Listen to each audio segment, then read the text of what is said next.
నమస్తే, welcome to our channel. ప్రస్తుతం మనతో జ్యోతిష్య పండితులు ఫణి భాస్కర్ శర్మ గారు ఉన్నారు. వారితో మాట్లాడదాం. నమస్తే అండి. నమస్తే అమ్మ. సార్, మార్చి 30వ తారీఖు షష్టగ్రహ కూటమి. అయితే అసలు షష్టగ్రహ కూటమి ఏ ఏ రాశుల్లో ఏర్పడుతుంది, అలాగే ఏ రాశులు వారి మీద ప్రభావం చూపిస్తుంది, ఎటువంటి రాశులకి ఎటువంటి ప్రభావం చూపిస్తుంది అనేది ఒకసారి నమస్తే అమ్మ. ముందుగా మనం చూసుకుంటే షష్టగ్రహ కూటమి మీనరాశిలో ఏర్పడుతుంది. ఇది మనకి చూసుకున్నట్టయితే 6 గ్రహాలు ఒక రాశిలో ఏర్పడటమే దీని ప్రభావం. ముఖ్యంగా మనకి ఎప్పుడు కూడా 2, 3 గ్రహాలు 4 గ్రహాలు కూడా కలుస్తూ ఉంటాయి. 7 గ్రహాల వరకు కలుస్తాయి. ఎందుకంటే రాహుకేతువులు ఆపోజిట్గా ఉంటాయి కాబట్టి 8 గ్రహాలు ఒక చోట ఉండొచ్చు. 9వ గ్రహం కేతువు విడిగా ఉంటుంది.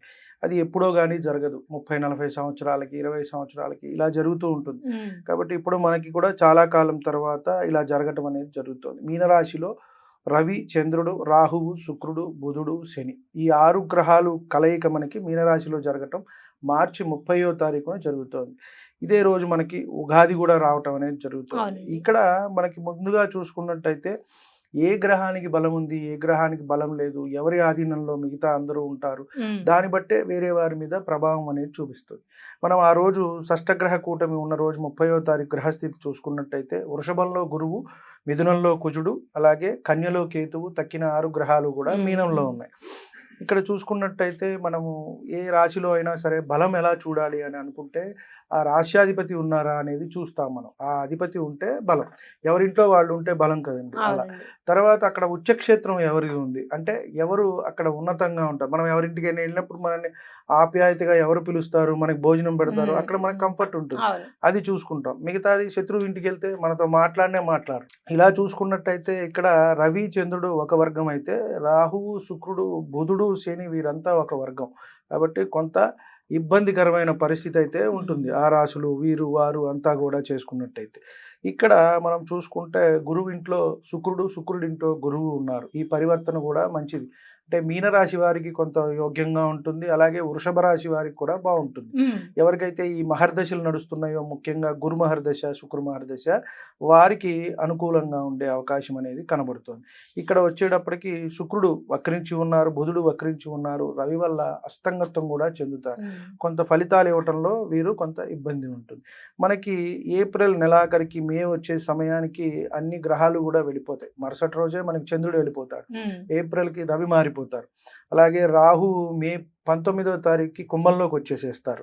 అలాగే శుక్రుడు మారిపోతారు, బుధుడు మారిపోతారు. ఒక్క శని ఒక్కరే అక్కడ మనకి 2.5 సంవత్సరాలు ఉంటారు. కాబట్టి ఈ ఇబ్బంది అనేది ఒక నెలన్నర పాటు ఉంటుంది.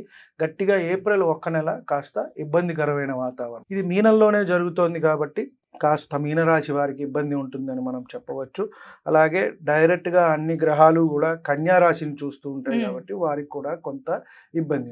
మిగతా రాశులకి అంతా కూడా మిశ్రమమైన ఫలితాలే ఉంటాయని, అటు ఇటుగా ఫలితాలు ఉంటాయని మనం చెప్పుకోవచ్చు. ఇప్పుడు మనం ఒక్కొక్క రాశి వారికి సాధారణంగా ఎలా ఉంటుంది, ఎటువంటి అటు ఇటు మిక్స్డ్ ఫలితాలు కలుగుతాయి, ఎటువంటి ఇబ్బందులు, అలాగే ఎటువంటి ఫలితాలు కలుగుతాయి, మంచి చెడు అనేది తెలుసుకునే ప్రయత్నం చేద్దాం. ఇప్పుడు మనం మేషరాశి వారి గురించి తెలుసుకునే ప్రయత్నం చేద్దాం. వీరికి ధనానికైతే లోటు ఉండదు, కలిసి వస్తుంది. ఎంత వస్తే అంత ఖర్చు అవుతూ ఉంటుంది. అన్నదమ్ముల మధ్య కొంత గొడవలు వచ్చే అవకాశం ఉంది. ఆరోగ్య సమస్యలు, అలాగే భార్యాభర్తల మధ్య మనస్పర్ధలు కూడా వచ్చే అవకాశం ఉంది. వీరికి పుణ్యక్షేత్ర దర్శనం చేస్తారు. ఉద్యోగంలో కష్టపడవలసి ఉంటుంది. ఎంత కష్టపడితే అంత అభివృద్ధి అనేది సాధిస్తారు. అలాగే వాహనాల్లో ప్రయాణాలు చేసేటప్పుడు మనం జాగ్రత్త అవసరం అనేది చెప్పవలసిన సూచన. దీంతో పాటు వీరికి ఏలినాటి శని కూడా ప్రారంభమవుతుంది కాబట్టి అన్ని విషయాల్లో కూడా జాగ్రత్త, చేసే వృత్తి ఉద్యోగాల్లో, వ్యాపారాల్లో అన్నింట్లో కూడా వీరికి జాగ్రత్తగా ఉండమని మనం చెప్పవచ్చు. తర్వాత వృషభ రాశి వారికి వచ్చేటప్పటికి ఆరోగ్య సమస్యలు ఒక నెల కొంత వీరికి ఇబ్బంది పెట్టినా కూడా తగ్గుముఖం పడతాయి. అలాగే ధనం వస్తుంది కానీ కొంత నీళ్ళలాగా ఖర్చు అయిపోతుంది. భార్య పిల్లలతో కొంత అకాల కలహాలు అనేవి వస్తూ ఉంటాయి. పిల్లలు కొంత మాట వినకపోవటము, వీరు చెప్పింది లేదా వారి సొంతంగా వారి నిర్ణయాలు తీసుకోవటం అనేది కొంత ఉంటూ ఉంటుంది.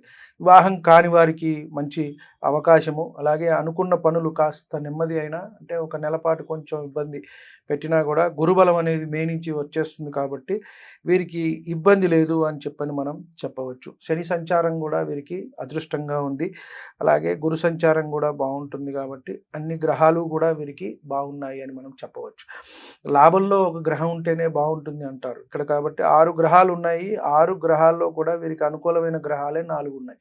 కాబట్టి వృషభ రాశి వారికి ఈ షష్టగ్రహ కూటం వల్ల పెద్ద ఇబ్బంది లేదు, బాగానే ఉంటుంది అని మనం చెప్పవచ్చు. అలాగే మిథున రాశి వారి దగ్గరికి వస్తే కాస్త ఇంట్లో గొడవలు, వాహన ప్రమాదాలు, భూ సమస్యలు ఇవన్నీ కూడా ఉండే అవకాశం కనబడుతోంది. మనశ్శాంతి కొంత కరువుగా ఉంటుంది. సంతాన సమస్యలు, దూర ప్రాంతాలకు వెళ్ళాలనుకునే వారికి కొంత మంచి జరుగుతుంది, అంటే విదేశీ ప్రయాణాలు చేద్దాం అనుకున్న వారికి బాగుంటుంది. ఆరోగ్య సమస్యలు తలెత్తే అవకాశం ఉంది, జాగ్రత్త అవసరము. ఉద్యోగాల్లో కూడా మార్పు వస్తుంది, అంటే స్థానచలనం అనేది వీరికి సూచిస్తోంది. శని దశమంలో సంచారం వల్ల ముఖ్యంగా ఇది సూచించే అవకాశం అనేది మనకి కనబడుతోంది. జాగ్రత్త అవసరము. గవర్నమెంట్ పరమైన విషయాల్లో వీరికి సహకారం అనేది వస్తుంది. రవి దశమంలో ఉన్నప్పుడు మనకి మంచి జరిగే అవకాశం అనేది ఉంటుంది. ఇక్కడ ముఖ్యంగా చూసుకుంటే శుక్రుడు ఉచ్చ స్థితిలో ఉంటారు కాబట్టి శుక్రుడు ఆధీనంలోనే ఈ గ్రహాలన్నీ కూడా ఫలితాలు అనేవి ఇస్తూ ఉంటాయి. ఎవరికైతే మనం ఇందాక అనుకున్నట్టుగా శుక్రదశ గురుదశ నడుస్తుంటే బాగుంటుంది వారికి కొంత, మిగతా దశలు నడిచే వారికి కొంత మిక్స్డ్ రిజల్ట్స్ అనేవి ఉంటాయి. తర్వాత కర్కాటక రాశి వారికి కొంత వీరికి ఆశాజనకంగానే ఉంది. అన్నదమ్ములు అక్క చెల్లెల సహకారం అనేది అందుతుంది. గృహయోగము, వాహన యోగము అనేది ఉంది. తల్లి తరపున ఆస్తి అనేది కలిసి రావటం అనేది జరుగుతుంది. అంటే ఎప్పటి నుంచో పెండింగ్లో ఉన్నవి కానివ్వండి, లేదా గొడవల్లో ఉన్నవి, ఇలాంటివన్నీ కూడా వీరికి తీరి వస్తుంది. పూర్వపుణ్యం అనేది వీరికి కాపాడుతుంది.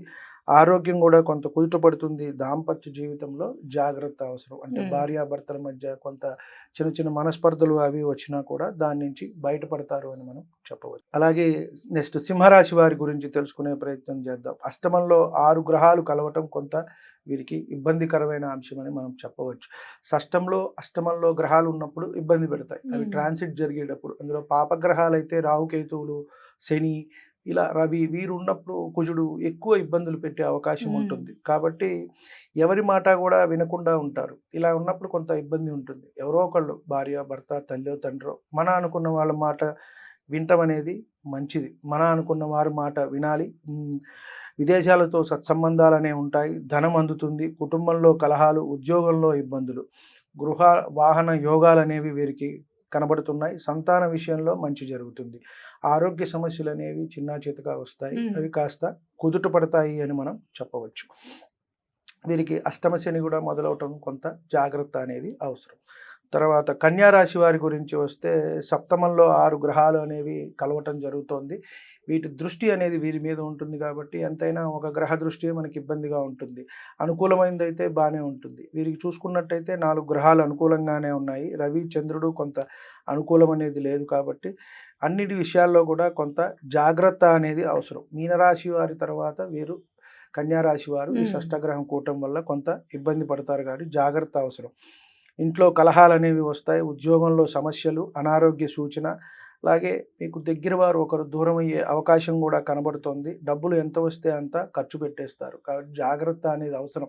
వచ్చినప్పుడు బాగానే ఉంటుంది, మనం ఖర్చు పెట్టేటప్పుడు మన చుట్టుపక్కల వాళ్ళు కానీ, స్నేహితులు, మిత్రులు అందరూ బాగానే ఉంటారు.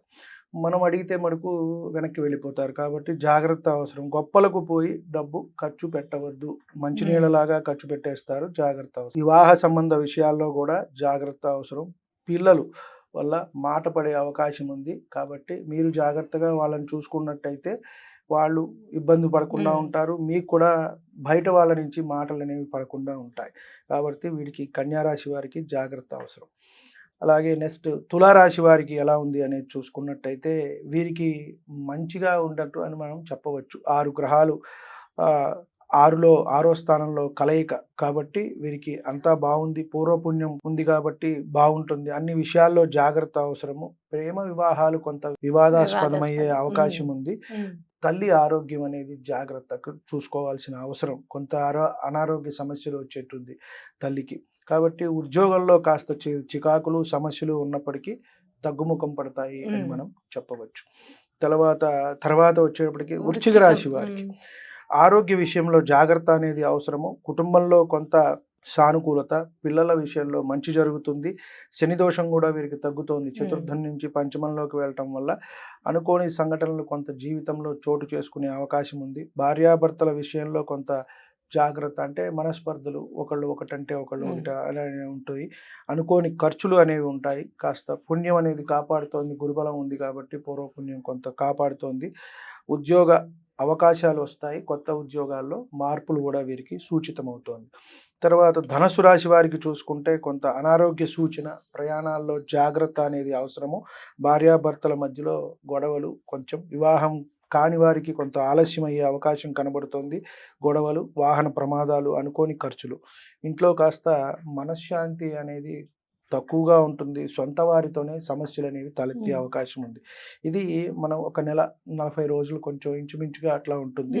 తర్వాత వీరికి గురుబలం అనేది కొంచెం వస్తుంది కాబట్టి వీటి నుంచి మే 15 నుంచి కొంత అందరూ కూడా దీని నుంచి బయటపడతారు. కొంచెం ఏప్రిల్ ఉపశమనం అనేది లభిస్తుంది. వారికి నడిచే దశాంతర దశలకి పరిహారం చేసుకున్నట్టయితే సరిపోతుంది. అంటే ఏప్రిల్ మే వరకు ఏప్రిల్ మే 10 అంతవరకు. మే 15 గురువు మారుతారు కాబట్టి గురుబలం వస్తుంది. ఏప్రిల్ ఒక్క నెల కాస్త గడ్డుగా ఉంటుంది అందరికీ కూడా. ముఖ్యంగా మనం చూసుకున్నట్టయితే ఇది వ్యక్తిగత జాతకం మీద కాకుండా ఎక్కువగా కూడా సమాజం మీద, అలాగే ప్రపంచం మీద ఎక్కువగా ప్రభావితం చూపిస్తూ ఉంటుంది. ఇది వ్యక్తిగత జాతకం మీద తక్కువే చూపిస్తుంది షష్టగ్రహ కూటమి అనేది. మనకి చూసుకున్నట్టయితే సమాజంలో గొడవలు, కలతలు, దేశ విదేశాల మధ్య యుద్ధాలు జరుగుతూ ఉంటాయి చూడండి అవి. అలాగే కొన్ని భూకంపాలు రావటము, సునామీ లాంటివి రావటం, ఇలాంటి విపత్కర పరిస్థితులు అనేవి వచ్చే అవకాశం ఉంటుంది. రాశి మీద, వ్యక్తి మీద ప్రభావం అనేది తక్కువే ఉంటుంది. అంటే మనం వ్యక్తిగతంగా చూసుకున్నట్టయితే ఈ రాశిలో ఉన్న వారికి తక్కువే ఉంటుంది ఫలితం అనేది. అలాగే నెక్స్ట్ మకర రాశి వారికి వస్తే కొంత ఉపశమనం అని చెప్పొచ్చు. ఏలినాటి శని అనేది పూర్తి అవుతోంది. అయినా వారితో కొంచెం గొడవలు, చికాకులు ఉండే అవకాశం ఉన్నది. వివాహాలు అయ్యే అవకాశం ఉంది. దగ్గర ప్రయాణాలు, సంతానపరమైన సమస్యలు తీరుతాయి. మంచి ఉద్యోగ అవకాశాలు ఉంటాయి. గవర్నమెంట్లో ఉద్యోగ ప్రయత్నాలు చేసేవారికి అవకాశం అనేది ఉన్నది. సంతానపరమైన సమస్యలు ఏవైతే ఉన్నాయో అవి తీరుతాయి. అలాగే ఆసుపత్రి ఖర్చులు కొంత కనబడుతున్నాయి. అంటే వీరికి శుభమూలకమైన ఖర్చులే, అంటే పిల్లలకి కానివ్వండి ఇట్లా ఖర్చు పెట్టే అవకాశం కనబడుతోంది. స్థాన చలనం కూడా ఉంది. కాస్త జాగ్రత్త అనేది మనం చెప్పదగ్గ సూచన. అలాగే తర్వాత కుంభరాశి వారికి వస్తే కొంత శని ప్రభావం అనేది తగ్గుతోంది. వివాహ ప్రయత్నాలు కలిసి వస్తాయి. ఇల్లు, వాహనాలు ఇవన్నీ కూడా వీరు కొనుక్కుంటారు. విదేశీ ప్రయత్నాలు కూడా కలిసి వస్తాయి. ద్వితీయంలో ఈ గ్రహ సంచారం వీరికి బాగానే ఉంటుంది అని మనం చెప్పవచ్చు. వాహనాలు కొంటారు, విదేశీ ప్రయత్నాలు కలిసి వస్తారు, అన్నీ కూడా బాగుంది. కాకపోతే ఇంకా ఏదో కావాలి, ఏదో ఇచ్చేయాలని ఇంట్లో కొంత మానసిక ప్రశాంతత అయితే వీరికి ఉండదు. అంటే ఎన్ని ఇచ్చినా, ఎన్ని చేసినా కూడా ఒక్కొక్కసారి మనం ఇంట్లో అన్ని పనులు చేస్తుంటాం కానీ మనకి మనశ్శాంతి అనేది ఉండదు. అటువంటి పరిస్థితే వీరికి ఇంకా ఉంది. కొంత ఉపశమనం అయితే వీరికి కలుగుతుంది తర్వాత.